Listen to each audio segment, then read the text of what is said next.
நடிகர் விஜயகாந்தோடைய சமாதியில் கேட்ட ஏதோ ஒரு சத்தம் தான் தற்போது வைரலாக போயிட்டுருக்கு. அது என்ன மாதிரியான சத்தம், எதனால் இது வைரலாகிட்டு இருக்கு என்பதை பற்றி இந்த வீடியோவில் நம்ம டீட்டெயிலாக பார்க்கலாம். விஜயகாந்த் அவர்கள் அரசியலுக்கு வந்து கிட்டத்தட்ட 10 வருடங்களுக்கு மேலாகுது. சினிமாவில் நடித்து கிட்டத்தட்ட 10 வருடங்களுக்கு மேலாகுது.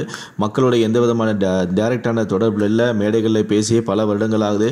ஸோ இப்படிப்பட்ட நிலையில் அவர் இறந்த பிறகு அவரோட உடலுக்கு அவ்வளோவா மக்கள் வரமாட்டாங்க அப்படின்னு நினச்சி தான் ஆரம்பத்தில் தேமுதிக அலுவலகத்தில் வந்து அவருடைய உடலானது அஞ்சலிக்காக வைக்கப்பட்டுச்சு. ஆனால் விஜயகாந்த் சார் இறந்துட்டார் அப்படிங்கிற கேள்விப்பட்டு ஒட்டுமொத்த தமிழக மக்களே திரண்டு மெட்ராஸுக்கு வந்தாங்க. ஸோ இதை பார்த்து அதிர்ச்சியான தமிழக அரசு உடனடியாக வந்து தீவுத்திடலுக்கு விஜயகாந்த் உடலை கொண்டு வாங்க, நாங்கள் அங்கே உங்களுக்கான ஏற்பாடுகளை செஞ்சு கொடுக்குறோம் அப்படின்னு சொன்னாங்க. ஆனால் அங்கே வந்து மக்கள் கூட்டத்தை பார்த்து ஒட்டுமொத்த தமிழக மக்களே வந்து மிரண்டு போயிட்டாங்க.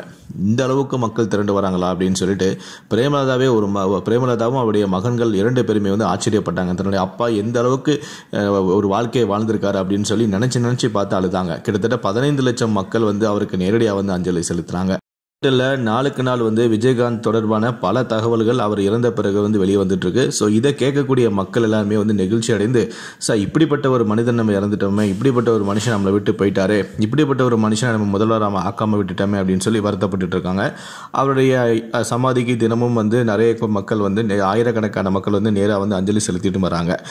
நம்ம ஒரு விஷயம் கேள்விப்பட்டிருப்போம், மெரினாவில் இருக்கக்கூடிய எம்ஜிஆருடைய சமாதியில் நம்ம காது வச்சு கேட்டோம்னா அவருடைய வாட்ச் சத்தம் கேட்கும் அப்படின்னு சொல்லி நம்ம வந்து கேள்விப்பட்டிருப்போம். ஆனால் அதே மாதிரி இப்போவும் ஒரு சத்தம் வந்து விஜயகாந்தோடைய சமாதியில் கேட்குது அப்படின்னு சொல்லி ஒரு தகவல் வந்து வெளியாக இருக்குது.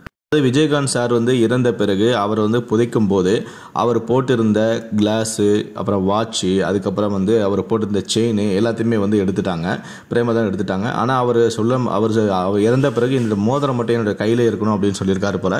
ஸோ அதனால் வந்து கட்சி கொடி போட்டு அவருடைய மோதிரத்தை வந்து பிரேமலதா கழட்டவே இல்லை. அதே மாதிரி கட்சியோடைய கொடியை போத்திய வந்து அவருடைய உடலானது அவருடைய தேமுதிக அலுவலகத்திலே வந்து நல்லடக்கமும் செய்யப்பட்டது. ஆனால் இப்படிப்பட்ட இந்த நிலையில் கூட இப்போ அவருடைய சமாதியில் இருந்து ஒரு வாட்சோடைய சத்தம் வந்து கேட்கறதாக தற்போது ஒரு தகவல் வந்து வெளியாக இருக்கு.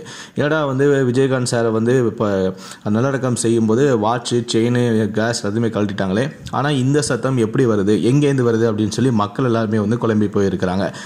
எம்ஜிஆர் வந்து அடக்கம் செய்யும்போது அவருடைய கையில் வாட்சோட தான் வந்து அவரை அடக்கம் செஞ்சாங்க, அதனால அந்த சத்தம் கேட்டுச்சு.